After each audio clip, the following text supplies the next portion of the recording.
night. So evenly matched that calling a winner, even being a legend, is an impossibility. Larry, we've been talking about Nitros, and we want to remind fans in Fargo, North Dakota, WCW bringing Nitro to the Fargo Dome on Monday. You're going to remind them to move out. That wouldn't be a bad option. Monday, April the 26th. Pick up your tickets now at the Fargo Dome box office and Ticketmaster outlets. And then we are bringing Nitro for the first time to the Charlotte Coliseum in Charlotte, North Carolina on May the 3rd. Tickets on sale now at the arena box office and Ticketmaster outlets throughout the Carolinas. What a long history these two men have. And I'm sure you know it. Realistically, almost from the outsets of their careers, these two men have feuded, whether it be in Mexico, Japan, or in the United States with World Championship Wrestling. Is this part of the pre-match ceremonial techniques of the luchador tradition or whatever? I think actually they're catching on to the U.S. style, aren't they? As we see Juventud Guerrera motioning to the crowd that he is ready to win the title. And it looked like he was showing them that he's got the Juvi driver prepared for Rey Mysterio Jr.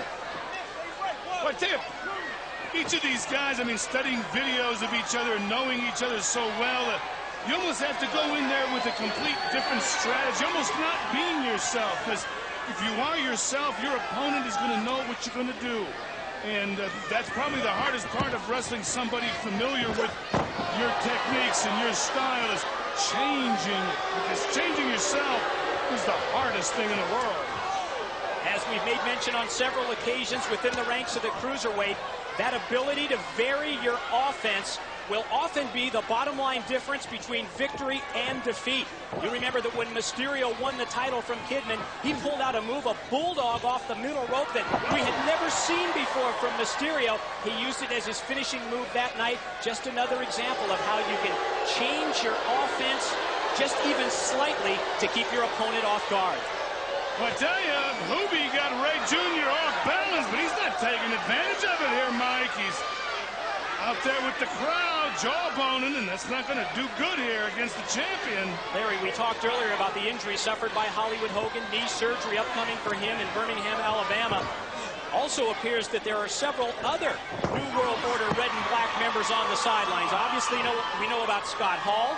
We know about Lex Luger being injured, and we heard from Stevie Ray earlier tonight that Scott Steiner's on the shelf as well. Well, does Stevie Ray speak with forked tongue? That's the question, but you know, those kind of those kind of rumors kind of make you look at the picture different when you realize the finagling that went on. Kevin Nash went to Ric Flair and finagled his way in there for the championship.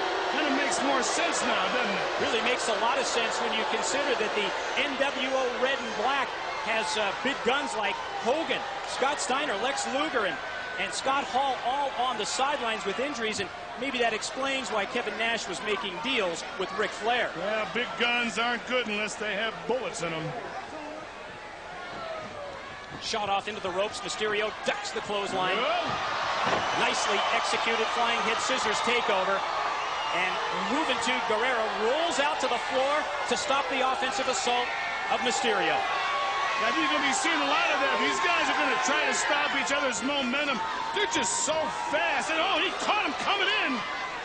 Now going to try and bring him back in from the ring apron. You notice Mysterio perched himself on that bottom rope for extra leverage. Brought him back into the ring, but Juvi answers with a tilt-a-whirl slam. He must have dazed himself. He can't even get back over Ray here. Juvi also slow to make the cover after a move with authority and impact like that tilt-a-whirl. Drove him down. You're right, I'm surprised he didn't go for the pinfall attempt. But these guys, I mean, they're small, they're fast, but they don't have much weight, not much meat on those bones. Their body feels all the shock. And then they hit the floor now. Snapped off the head scissors, brings Juventud Guerrera out to the floor. You're not going to believe this, Larry, but we need to take a commercial break here on Thunder. Not now! When we return from Orlando, more of Mysterio and Guerrera for the Cruiserweight Championship. The action continues on WCW's Thunder. Mike Tenay, Larry Zbyszko, we're live in Orlando, Florida at the Orlando Arena, and Rey Mysterio Jr. in trouble in the corner. His World's Cruiserweight title is on the line, and Juventud Guerrera is in control. I tell you, Rey's still alive, but he's in trouble, and Juvi again. He's wasting time here. I'm not sure what his plan is, but you know, he sees Rey getting up, he goes back over, he's trying to maintain that offense. Right there, it's the movement of Rey Mysterio that will get you every time. Missed the splash into the corner, but still able to reverse Mysterio off and come back with a knife-edge chop that took Rey Jr. down to one knee. Oh! Whatever he was trying, it backfires. Stop and drop move by Mysterio, and it's time to ride the Bronco in the corner. Short ride. Momentum appears to be back on the side of Mysterio. I'm not sure if it's such a wise move to celebrate at this point, and Juventud Guerrera is there to nail him from behind. You know, they're both doing it, and I'm wondering if they're both just trying to see who the crowd loves more. 2, kick out. Couldn't hold him down. It's almost like they're trying to see, who the crowd likes more to irritate the other guy. It appeared that Juvi was going to attempt the running power bomb. Mysterio stopped it and blocked it, and the 2 count. Juvi drops down with all of his weight across the head of Mysterio. Nonchalant cover may not get the job done, only 2. Yeah, Rey Mysterio, his head snapped back, but he wasn't that dazed. Laying across him isn't going to get it done. We've seen Rey in the past squirm out of predicaments Houdini couldn't get out of. This guy, pound for pound, has got to be one of the greatest athletes in the world, and he will not give up. You've got to respect Rey Mysterio Jr. And don't forget to factor in athletes like Juventud Guerrera. Also, Kidman, the former World's Cruiserweight champion. What a great list of talent that WCW has on its Cruiserweight roster. I think for a Cruiserweight to hold on to the championship a long time is really bucking the odds. There's so many guys in that caliber. Especially when you take into account the number of title defenses. Mysterio defending the title on Sunday at Spring Stampede against Kidman. Then on Monday night against Juventud Guerrera. And we documented earlier the interference in that match from Dean Malenko and Chris Benoit. And then again here tonight on Thunder, Rey Jr., a fighting champion, puts the belt on the line in this return match. Hook of the leg. Referee down. 2 count. Mysterio again able to kick out. Well, that 4-horseman team of Dean Malenko and Chris Benoit want the tag team titles back. The match has been signed for this Saturday night, right here on the Superstation. WCW Saturday night, 6:05 Eastern. The tag titles will be at stake. So I'm coming, landed on his feet. Hooked him. Dropped down, and Mysterio's windpipe just snapped back after making contact with the top steel cable. I tell you, he's getting up slow. Looks like Juventud's regrouping, getting his breath, making his move. Slingshot into a springboard, and then the leg drop to the back. I'm not sure he hit that with the authority that he wanted. Says he's going to finish Rey Jr. off. The Juvi elbow. Hook of the leg, and 2 in the kick out. Juvi might be getting frustrated, but if he wasn't standing on the top, trying to get the favor of the crowd, wouldn't have wasted so much time. Look, he's getting frustrated, but Rey's getting up.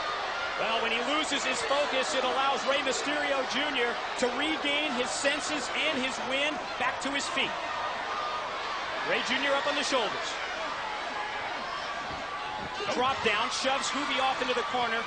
Waist lock, attempted the German suplex. Juventud Guerrera lands on his feet. Nice reversal by Rey. Reversal to a reversal by both men. Juvi driver out of nowhere. That caught Rey right in the back of the neck.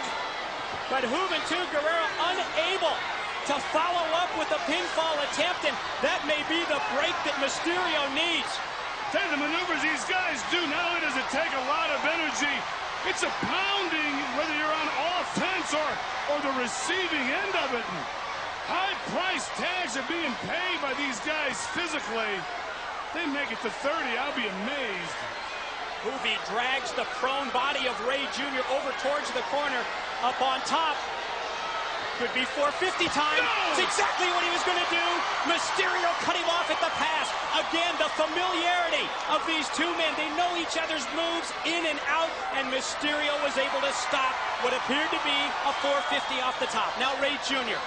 mounts the top rope. Juventud fights him off, shoves him off the top rope.